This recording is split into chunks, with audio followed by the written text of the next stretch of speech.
Salam dəyərli Qərbi Azərbaycan televiziyasının izləyicilərim. Yenə ziyalı verilişi efirdədir. Hər dəfə olduğu kimi Respublikamızın ziyalılarını dəvət edərək Qərbi Azərbaycan haqqında araşdırmalar, tədqiqatlar, nəticələr haqqında sizə məlumatlar veririk.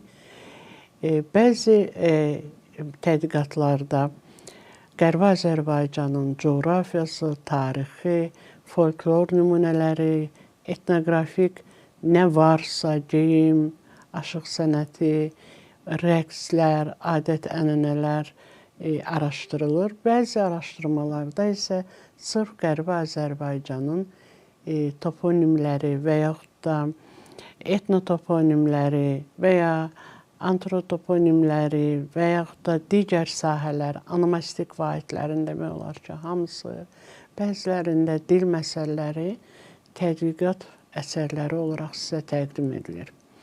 Bugün də qonağımız Azərbaycan Dövlət Pedaqoji Universitetinin Müasir Azərbaycan Dili kafedrasının əməkdaşı, filologiya üzrə fəlsəfə doktoru Sevinç Sadıqovadır. Sevinç xanım, xoş gəlmişsiniz bizim studiyamıza və mənə elə gəlir ki, sizin tədqiqatlarınız da bu yöndədir və sizin bu sahədə araşdırmalarınızı indi dinləyəcəyik. Sadəcə bir şey xatırladıram Qərbi Azərbaycan televiziyasının izləyicilərinə ki, biz bu yolla irəliləyəcəyik. Bizim yolumuz sülh yoludur. Biz qayıdışımız sülhlə, elmlə, ləyaqətlə olacaqdır. Bu, Cənab Prezidentin dediklərinə əsaslanıram bu dediklərimi. Və Qərbi Azərbaycan televiziyası izləyicisi olaraq siz də artıq 2 ildən artıq fəaliyyətimizdə bunların şahidi olursunuz. Buyurun Sevinç xanım, xoş gəlmişsiniz. Mənə elə gəlir ki, sizə bu tərəfdən heç bir problem yoxdur. Yəni, heç bir çətinlik yoxdur. Siz, necə deyərlər, magistraturanı bitirəndən sonra, hətta magistratura illərində də və ondan sonraki illərdə də sizin tədqiqat sahəniz, araşdırmalarınız məhz Qərbi Azərbaycanla bağlıdır. Ona görə də bugün bir ziyalını, bir elm adamını dinləmək həm mənə, həm də Qərbi Azərbaycan televiziyası izləyicilərinə çox xoş olacaqdır. Buyurun Sevinç xanım. Təşəkkür edirəm Mahirə xanım, dəvətiniz üçün, bizə fikirlərimizi bölüşmək üçün yaratdığınız bu şərait üçün, imkan üçün sizə dərin təşəkkürümü bildirirəm. Bəli, çox doğru vurğuladınız ki, dövlətimiz, dövlət başçımız bizim istiqamətimizi müəyyənləşdirib Qərbi Azərbaycanla bağlı ki, biz ora tarixi torpaqlarımıza elm yolu ilə həqiqətləri əks etdirmək, elmi araşdırmalar apararaq tarixi həqiqətləri üzə çıxararaq haqqımızı tələb edəcəyik, bizim olanı tələb edəcəyik. Bu yolda, bəli, bizim heç bir çətinliyimiz yoxdur. Nə səbəbə? O səbəbə ki, bütün tarixi mənbələr, məxəzlər, belə deyək, düşmənlərimizin əli çatmayaraq falsifikasiya edə bilmədikləri mənbələr və məxəzlər tarixi həqiqətləri əks etdirir və Azərbaycan türklərinin min illər boyunca bu ərazilərdə aborigen sakinlər olaraq yaşadığını, onların, belə deyək, el dilində desək, dədə-baba torpaqları olduğunu açıq şəkildə bəyan edir, göstərir və bizim borcumuzdur ki, həmin tarixi mənbələri üzə çıxararaq, ortaya qoyaraq dünya ictimaiyyətinə, dünya elmi ictimaiyyətinə bu həqiqətləri çatdıraq və tarixi ədalət bərqərar olsun, bərpa olsun, haqq yerini tapsın. Təbii ki, bu yolda bizim yol göstərənlərimiz, məsləhət verənlərimiz, bu xətti, bu istiqaməti bizə başa salanlarımız, bizi bu xəttə salanlarımız olub və mən burada çox dərin ehtiramla mərhum elmi rəhbərim Professor Həsən Mirzəyevin adını çəkmək istəyirəm. Çünki məhz bu yönümə, bu istiqamətə məni onun məsləhəti, onun təkidi ilə gəlmişəm və düşünürəm ki, verdiyim ən doğru qərarlardan biri olmuşdur. Çünki bir vətəndaş kimi bu bizim hər birimizin borcumuzdur. Hər birimizin borcumuzdur və Professor Həsən Mirzəyev də bu mövzuları bizə tövsiyə edərkən Ulu Öndərimiz Heydər Əliyevin ona verdiyi tapşırığı xüsusi diqqətə çatdırmışdı. 1997-ci ildə bir qrup ziyalının Azərbaycan Elmi Cəmiyyətində sayılıb seçilən ziyalıların Ulu Öndərlə görüşü olmuşdu və Ulu Öndərimiz onlara gələcək istiqamətlər, elmi istiqamətlər vermişdi gələcək araşdırmalarında. Həsən müəllim hər zaman danışırdı, hətta bunu mənim müdafiə prosesimdəki çıxışında da qeyd etmişdi ki, əvvəlcə bizdən maraqlandı ki, nələri tədqiq edirsiniz və hər birimiz öz sahəmizdə apardığımız araşdırmalar barədə məlumat verdik təbii ki. O təqdir etdi, dedi, çox gözəl, çox yaxşı, elmin hər bir sahəsini işləmək vacibdir. Amma sonra bizə xüsusi bir tapşırıq verdi ki, bir vətəndaş olaraq, bir alim, ziyalı olaraq bu sizin borcunuzdur ki, həm özünüz bu araşdırmaları aparasınız, həm də davamçılarınıza, doktorant və dissertantlarınıza bu mövzuları tapşırasınız. Yəni, bir nəfərin, 5 nəfərin deyil, bir ziyalı ordusunun araşdırmaları olsun bu sahədə və təbii ki, onlar da Ulu Öndərimizin bu haqlı tapşırığını, haqlı tövsiyəsini həyata keçirdilər. Həsən müəllim bu işlərdə çox operativ idi. Dərhal o görüşlər təşkil etdi. Bəli, ziyalıları topladı, bu tapşırığı onlara bildirdi və hətta bir bölgü aparmışdı. Professor Vilayət Əliyevə Zəngəzur bölgəsini tapşırmışdı ki, Vilayət müəllim, siz bu sahənin bilirsiniz, xəbəriniz var, tanıyırsınız, o bölgədənsiz, onu araşdırın. Professor Aslan Bayramova Ağbaba bölgəsini, Həsən müəllimin o tədqiqatçı itiliyi deyək də, ondaydı ki, o hər sahəni, hər bölgəni daha yaxşı tanıyan mütəxəssisə öz bölgəsini tapşırırdı ki, o bütün incəliklərinə qədər, o bilər. Bəli, o biləcək və deyək ki, onun ətrafındakı informatorlar da ona məlumatlar verəcək və s. Daha sonra Professor İbrahim Bayramova Göyçə bölgəsini və ümumilikdə Qərbi Azərbaycan dialekt və şivələrini də tapşırmışdı. Professor Mahirə Hüseynovaya Qərbi Azərbaycan Dərəli Əzmahalının aşıq və el şairlərinin yaradıcılığı, dil, üslub xüsusiyyətlərini tapşırmışdı. Burada da bir uzaq görənlik və dəqiqlik var idi. Çünki Mahirə xanımın şair təbiətinə yaxından bələd idi və bilirdi ki, o bu sahənin, məhz bu mövzunun mahir tədqiqatçısı olacaq və yanılmamışdı da təbii ki. Mənə tapşırmışdı Dərələyəz bölgəsini. Tarixi köklərimizin ora qədər gedib çıxdığını bilirdi. Özü mənə faktlar demişdi bununla bağlı və deyirdi ki, mən inanıram ki, sən bunun öhdəsindən gələcəksən. Özü də mənə bütün, belə deyək, yardımları etmişdi. İnformasiyalarla təmin etmək, qədim mənbələri, məsələn, xəritələr gətirirdi, mənə tapşırdı. Bu xəritələrin üzərində işlə.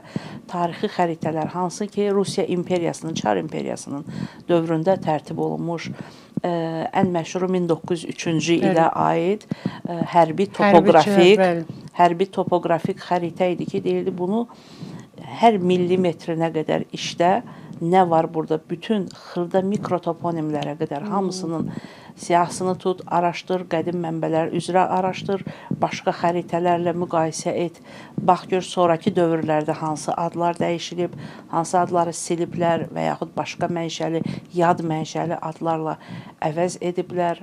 Bütün tapşırıqlarını verirdi və tapşırıq verməklə kifayətlənmirdi. O tapşırığın necə icra olunmasını, nə zaman vaxtında icra olundu mu, buna xüsusi nəzarət edirdi və iş prosesində mütəmadi olaraq, belə deyək, bir hissə, bir bölmə işləndisə, araşdırıldısa, o həmin hissə ilə tanış olurdu, oxuyurdu və yaxud mənə də elə olurdu, mənə oxudururdu ki, mənim fikirlərimi də bilmək üçün bunu burasını niyə belə yazmısan, bu fikri nə üçün bu cür ifadə etmirsən və mütəmadi olaraq bu elmi belə deyək, söhbətlərimiz zamanı o yeni tapşırıqlar, o yazılanın üzərindən daha bir yeni tapşırıqlar, məsələn, filan mənbəyə də bax, filan tədqiqatçının araşdırmasına, kitabına istinad et. Onunla, mən bəzən olur deyirdim ki, Həsən müəllim, filan tədqiqatçı bu cür yazıb, yəni bu həqiqəti əks etdirmir, deyirdi, çox gözəl, onu yaz, münasibətini bildir, qarşı ona əks, əgər bir fikrin varsa, onu da ifadə et və qoy elmi polemika olsun, sənin fikirlərin olsun və görürdü ki, mən çəkinirəm, təbii gənc tədqiqatçıydım, çəkinirdim, bəzən lazım şəkildə ifadə edə bilmirdim fikirlərimi, onun dediyi kimi kəskin ifadə edə bilmirdim və o etirazını bildirirdi ki, xeyr, həqiqəti kəskin ifadə etmək lazımdır. Bu bizim tariximizdir və bu tarixə aid əgər kimsə bir kəlmə, bir sətir, bir fikir bir söz bildirirsə, bəli, biz vətəndaşlıq borcumuzu bunu dönə-dönə vurğulayırdı. Ona görə mən də çox tez-tez təkrarlayıram və biz vətəndaşlıq borcumuzu yerinə yetirirdik ki, bəli, biz Azərbaycanlıyıq, biz bu torpağın övladlarıyıq və biz bu torpağın hər qarışının bizim üçün əziz, doğma olduğunu, qiymətli olduğunu və onun bir qarışını belə düşmənə verməməli olduğumuzu bildirməliyik, bütün dünyaya bəyan etməliyik. Amma bəzi düşmənlərimiz kimi bunu var-varcasına döyüşlə, silahla deyil, baxın bu şəkildə, yəni elmi müstəvidə, sivil şəkildə, bəli, sivil şəkildə, sivil qaydada, elmi müstəvidə açıq bəyan etməliyik ki, bütün dünya elmi ictimaiyyəti bundan xəbərdar olsun. Və təbii ki, mənim fəlsəfə doktorluğu mövzumu Həsən müəllim tapşırarkən Dərələyəz toponimlərinin lingvistik xüsusiyyətləri mənə bu istiqaməti verərkən dedi ki, bu işlər bununla bitmir. Yəni, Qərbi Azərbaycan bölgəsi o qədər zəngin bir bölgədir ki, tarixi baxımdan, etnoqrafik baxımından, adət-ənənələr, şivə xüsusiyyətləri, bəli, dil baxımından, dialekt və şivə xüsusiyyətləri o qədər zəngindir ki... Hətta mətbəxi belə zəngindir. Təbii, xüsusi mədəniyyət nümunələri, Geri gəlmişdən Sevinç xanım müdaxilə edirəm. Buyurun.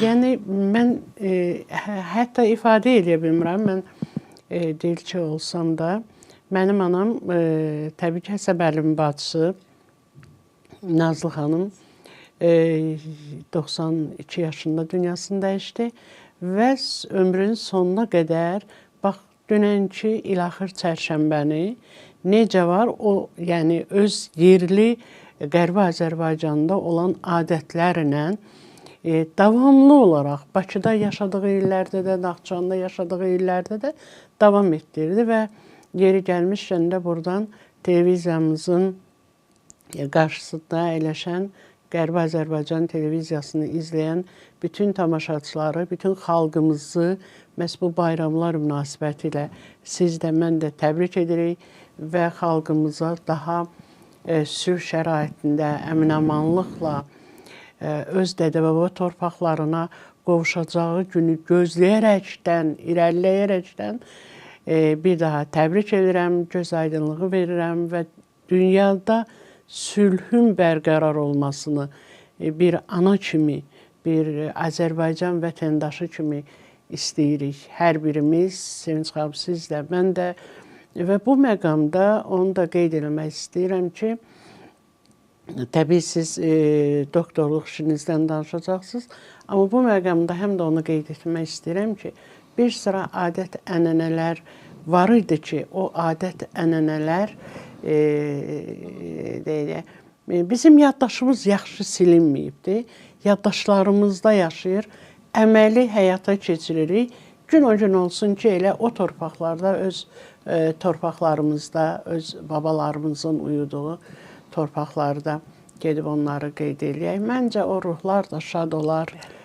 Bugün Həsən müəllim Dərələyəz deyə-deyə pərən-pərən olub, el Dərələyəz və yaxud da Mütləq gələcəyəm, mütləq gələcəyəm, bildirələyəz, nə bilim, daha nələr, yəni dərd də insanı şair edərmiş və Həsən Mirzə təxəllüsü ilə yazdığı şeirlərin hər bir sətri dərələyəz deyirdi.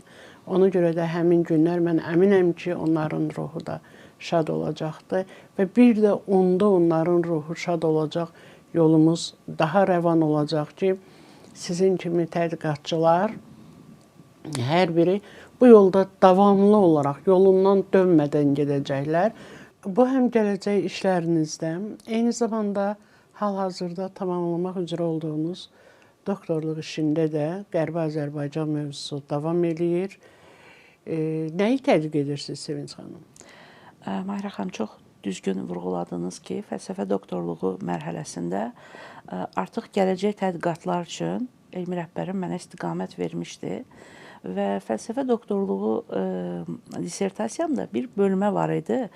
Arxaik adlar əsasında, arxaik apelyativlərdən törənmiş toponimlər və Həsən müəllim mənə onda da deyirdi ki, bax bu xüsusi vurğulanmalı, xüsusi tədqiq olunmalı bir sahədir. Çünki dilçilikdə bu sahəyə çox az toxunulub. Bununla bağlı demək olar ki, araşdırmalar yoxdur.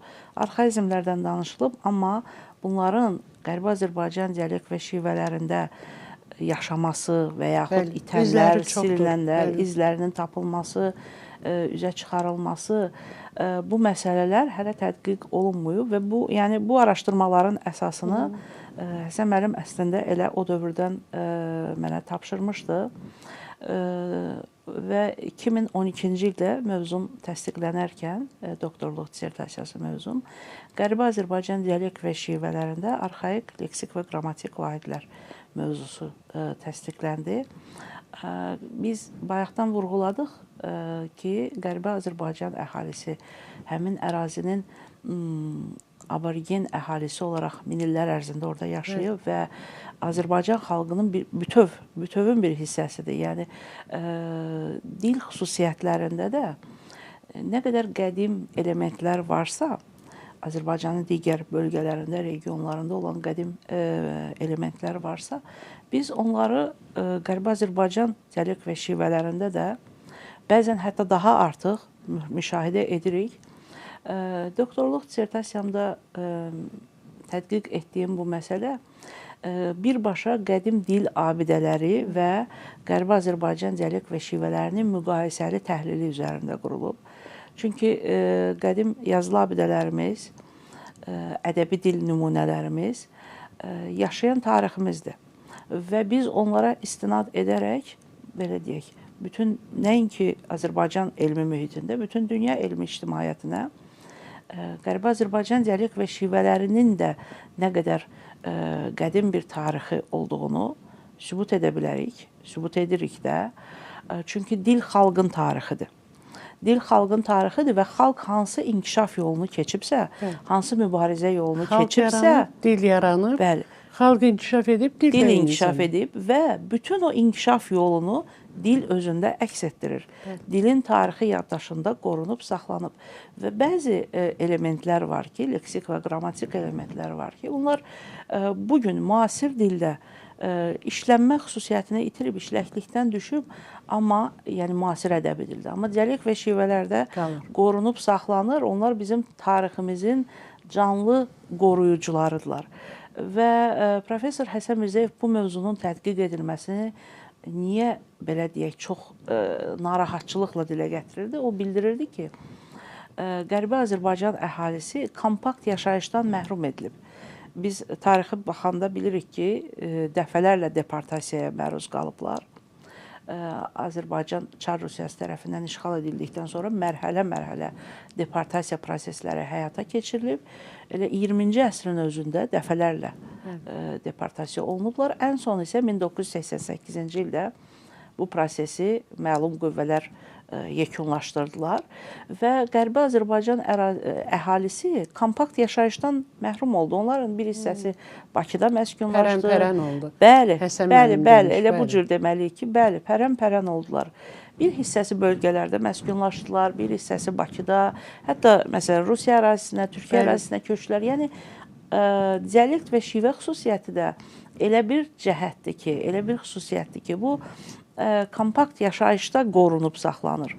O kompaktlıq pozularkən, bəli, get-gedə neytrallaşır, digər dialekt və şivələrin təsirinə düşür və yaxud tam neytrallaşır. Ona görə xüsusi narahatlıqla bildirirdi ki, bunu vaxtında nə qədər ki, orada yaşamış əhali bu həyatdadır, onları tədqiq etmək lazımdır, onları toplamaq lazımdır, kataloqlarını, lüğətlərini tərtib etmək lazımdır ki, o dil faktları itməsin. Yəni, bir mütəxəssis, bir araşdırmacı, alim həssaslığı ilə yanaşırdı buna ki, bir kəlmə belə itməsin. Qoy yazılı şəkildə qalsın ki, gələcək nəsillər bunu biz belə edə bilməsək, onlar araşdırsınlar. Həsən müəllimin kitablarında çox tez-tez, yəni kitablarla tanış olan adamlar özləri də görürlər, çox tez-tez rast gəlinir ki, o gələcək tədqiqatlara da yol açırdı. Deyir ki, mən bura qədər tədqiq etdim, bundan digər, məsələn, yazır da özü ki, filan məsələləri də gələcək tədqiqatçılara tapşırıram. Bəli, ki, bunu araşdırsınlar. Tamamilə doğrudur Sevinç xanım. Mən bunun... Mənim yadımdadır, sən bu işi işlədiyin anlarda mənim anam Nazlı xanım xeyir dua verirdi və bir təbii məclisdə əyləşənlərə dedi, şad gedin, şalayın gəl, şad şalayın məsələn.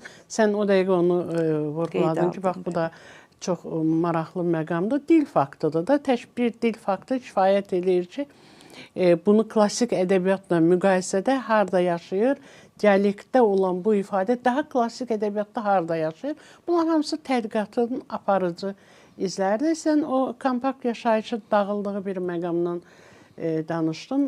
Bu günlər, daha doğrusu, dünən İlaxır çərşənbə, qarşıda Novruz günləri, Novruz, bahar gəlir yurdumuza, yeni gün gəlir, təbiət oyanır, cəmiyyət oyanır, hətta insanlar necə deyərlər, təbiətlə həmahəngliyi daha da artır, qaynayıb qarışıb gələcək üçün məhsul, daha doğrusu əkin-biçim məsələləri başlayır və Qərbi Azərbaycan adət-ənənələrində İlaxır çərşənbədən öncə evlər təmizlənirdi, evlərdəki hətta yorğan döşəyə, xalçalara qədər çölə atılır, çırpılır, bir yeni havanı qəbul edir, evlər tərtəmiz təmizlənir, yeni nəfəs gəlsin. Su çərşənbəsi, məxsusən yadımdadır, mənim anam əslən Qərbi Azərbaycanlıdır. Atam da, amma bu adəti anam yaşadardı. Su çərşənbəsində səhər sübhdən, yəni zülmətin çəkilib yerini işığa verdiyi, o gündüzə verdiyi məqamda, hətta həyətdəki mal heyvanı belə aparardılar axar suyun üstünə, çayın üstünə. Evdəki uşaqlar, nə qədər adam var, hamısı valideynlərlə birgə o suyun üstündən atılardı. Mən indi gözümün qabağına bir kino lenti kimi gəlir, düzdür. Amma yəni elə kinolar da həyatdan çəkilir də, başqa hardan. Yəni onları bir filmə, onları bir bədii əsərə gətirsək, doğrudan bir möhtəşəmlik yaranar. Bütün kənd əhalisi demək olar ki, suyun üstündən atılır, ağrığım, uğurğum bu suydan geçsin, çətinliklərin bu suyla, xəstəliklərin bu suyla axıb geçsin. Çaydan bir daş götürüb, gətirib evdə, evin külçərinə qoyarlar və yaxud da ruzi bərəkət sayılan yağın içərisinə, pendirin küplərinə belə qoyarlar. Gözəl adət, ənənə idi və bu, mənim anam əslən Qərbi Azərbaycanlı olduğu üçün o adəti də gətirib gəlmişdi. Bu, Qərbi Azərbaycan ayrıca bir bölgə deyil, ölkəmizin xaricində bir yer deyil. Ölkəmizin qərbidir, vətənimizin qərbidir. O qərbi ilə şərqinin, şimalı ilə cənubunun elə böyük fərqi olmaz, amma yerli adət, ənənələr də bunu deyir ki, nisbətən fərqlilik var və biz ona görə güclü xalqıq ki, bizim yaddaşlarımız bunları hamısını qoruyub saxlayır, gələcək nəsillərə ötürür. Təbii bu adət-ənənədir. Bu yallılardır, Həsən müəllim bilirsən, gözəl yallı başı çəkən idi. Hamını, hətta yallı oynaya bilməyənləri buraxmazdı meydana. Yəni yallı nədir? Yallı birlikdir, yallı intizamdır, yallı bir əl tutmaqdır və s. Yəni bütün bunlar da sizin elmi işiniz. Elmi tərəf, bu isə həyati adət-ənənələr və bu əziz bayramda, bayram günlərində xalqımıza güman edirəm, siz də bir əminamanlıq, ruzi bərəkət, sülh, rahatlıq arzulayırsınız. Mən də arzulayıram. Hər birimiz arzulayırıq bir ziyalılar olaraq. Doktorluq işiniz başa çatanda yəqin bir elmi rəhbəriniz haqqında fikirləriniz də olacaqdır. Mahirə xanım, dediklərinizə tam qatılıram. Birinci onu vurğulamaq istəyirəm ki, bəli, rəhmətlik Nazlı anamızın mən bir neçə sözünü qeydə almışdım, dərhal elə dilindən eşidərək. Çox doğru vurğuladınız. Siz də xatırlayırsınız o günü ki, Şad Şalayın sözünü işlətdi və mən dedim ki, bu klassik Azərbaycan ədəbiyyatında yalnız bir yerdədir. Qövsi Təbrizidə mey içib çıxmış Şəlayin evdən ol Rəna yigit. Və başqa hələ ki tapılmayıb heç bir müəllifin dilində. Amma heç bir fakt bəli, dil faktı, baxın, bugün belə yaşayır. Doğru. Daha sonra mən Qərbi Azərbaycandan olan digər informatorlardan da soruşdum. Bəli, bunu deyək ki, Sallıdan olan bir 106 yaşlı informator da bunu təsdiqlədi. Bəli, biz o sözü işlədirik. Zəngəzurdan olan bir başqa informator da bunu dedi. Və yaxud Nazlı ananın dilindən mən bir dəfə də bir öyüd nəsihət verirdi hamımıza. Dedi ki, Allaha asılıq olmaz bala, Allaha asılıq olmaz. Və mən baxdım ki, bu bizim klassik ədəbi dilimizdə asilik sözü var. Asi olmaq, etiraz etmək filan. Bu həmin sözdür. Dialektdə fonetik dəyişikliyə bir qədər uğrayıb. Və bəli, bizim o canlı danışıq dilimiz görün nə qədər ədəbi dil nümunələrini yaşadır. Hansı ki, müasir ədəbi dildə hal-hazırda işlənmir və bizim xalqın dəyərli nümayəndələri bunları öz dilində, öz yaddaşında, ruhunda yaşadırlar və gələcək nəsillərə ötürürlər. Bu elə bir nümunədir ki, onun dilindən, onların dilindən bu sözləri eşidərkən biz də başlayırıq o sözləri işlətməyə. Belə bir söz var. Bəli. Sözü yaşadırıq. Belə bir söz var. Filan kəs bu sözü demişdi. Çox gözəl bir sözdür. Tarixən də dilimizdə işlənib. İndi biz də işlətməliyik. Necə ki, adət-ənənələri yaşadırıq. Çox incəliklərinə qədər vurğuladınız. Bəli, biz də analardan, nənələrdən onları görərək yaşadırıq. Gələcək bizdən sonra görənlərə ötürürük, gələnlərə ötürürük. Necə elmi tədqiqatlarda bizə istiqamət veriblər, biz də özümüzdən sonra istiqamət verməyə çalışırıq. Bu adət-ənənələr də elə o cür nəsildən nəslə ötürülərək xalqın milli birliyi budur əslində. Xalqın milli yaddaşı budur. Bəli, milli yaddaşımızdır, milli kimliyimizin təsbitidir. Əgər yaddaşlar yaşayırsa, əgər bugün biz həm elmi tərəfdən, həm adət-ənənələr, həm xalqın içərisində yaşatdığı müxtəlif həyat tərzi ilə bağlı müxtəlif cəhətləri, əgər biz yaşadırıqsa, övladlarımıza ötürürüksə, bu deməkdir ki, biz doğulduğumuz yeri unutmamışıq və o yola, o yerə, elə bu yolla, bax, bu elmi yolla, yaddaşlarımızda yaşayanlarla, tədqiq etdiklərimizlə, arxiv materialları ilə, yəni bütün bu dediyim, hərbi, o Həsən müəllim sizə göstərmiş hərbi xəritə, yəni onu biz bərpa eləməmişik ki, onu təbii ki, Rus hərbiçiləri tərtib etmişdik. Və cənab prezident də Akademiyanın 80 illiyində bunu bir daha qeyd etdi. Yəni orada Sevan yazılmayıb, orada Göyçə Gölü. Onu biz yazmamışıq. Yəni bu bizim yazdığımız deyil. Çox sağ olun Sevinç xanım. Mən sizə minnətdarlığımı bildirirəm. Həm elmi rəhbərinizə, böyük ağsaqqalımıza, həm elmə dəyər verdiyiniz üçün, yolunuzda prinsipial mövqe tutduğunuz üçün və eyni yolda, eyni inadla, eyni, necə deyərlər, yaxşı mənada adımladığınız üçün sizin də Novruzunuz mübarək olsun, yeni gününüz yeni uğurlarla gəlsin, bütün bayramlarımız mübarək olsun, dəyərli tamaşaçılar, sizinlə sağollaşmaq vaxtıdır. Düzdür, söhbətimiz çox maraqlı idi. və Sevinç xanımı bir daha studiyamızda görmək ümidi ilə sizlə sağollaşacağam. Amma bir daha sizə təqdim edim. Bugünkü qonağımız Azərbaycan Dövlət Pedaqoji Universitetinin Müasir Azərbaycan Dili Kafedrasının əməkdaşı, filologiya üzrə fəlsəfə doktoru, dosent Sevinç Sadıqova idi. Çox təşəkkür edirəm. Təşəkkür edirəm. Sizdən də gələn görüşlərə də dəyərli tamaşaçılar. Bir daha bayramınız mübarək olsun.